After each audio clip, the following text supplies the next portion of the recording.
shoot, and then indications to see where the restriction is, if present, to increase sliding of underlying structure. Or tissue, to slide over the tissue, to be able to slide over the tissue, so if it is stuck, to be able to move it with the cross hands, skin rolling or lifting. And be around the clock. Yeah. So basically, we would do this technique if there was a restriction in the superficial fascia or the skin, and we would use these different techniques in order to release that. The three techniques are cross hands, around the clock, and lifting. But just remember, around the clock is more of an assessment tool. It will get you to understand where restrictions are. Will each demo one of the techniques? I'll demonstrate the around the clock. So, place my hand on Maddie's back. Sorry, my hands are cold. And then first of all, you move it up as far as it can go. And then down as far as it can go. To the right. And then to the left.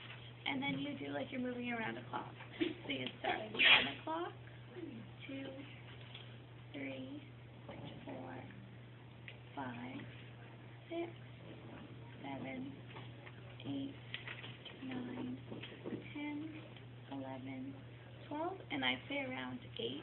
It was more stuck.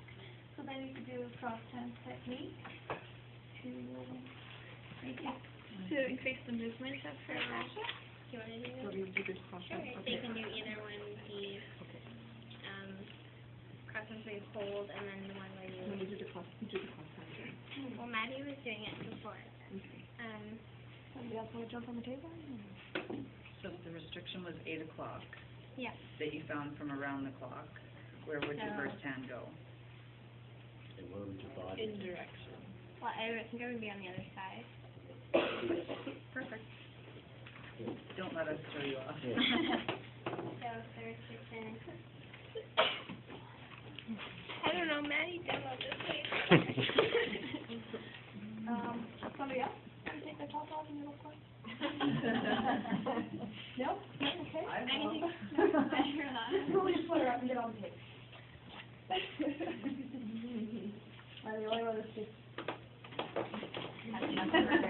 Yeah, you're the only hippie around here, man. Okay, I shaved my legs a little while ago. I'll let everyone know. Okay, so...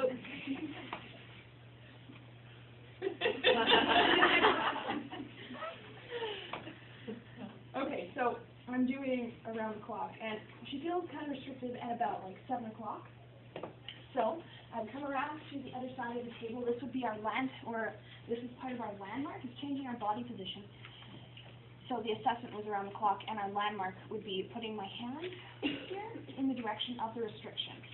Now we can do this 3 different ways. We can do it just one-handed. So I have my one hand in the direction of the restriction, engage down to the level of the tissue, so it's not that large, superficial fascia, or torsion, depending on which way is more restricted.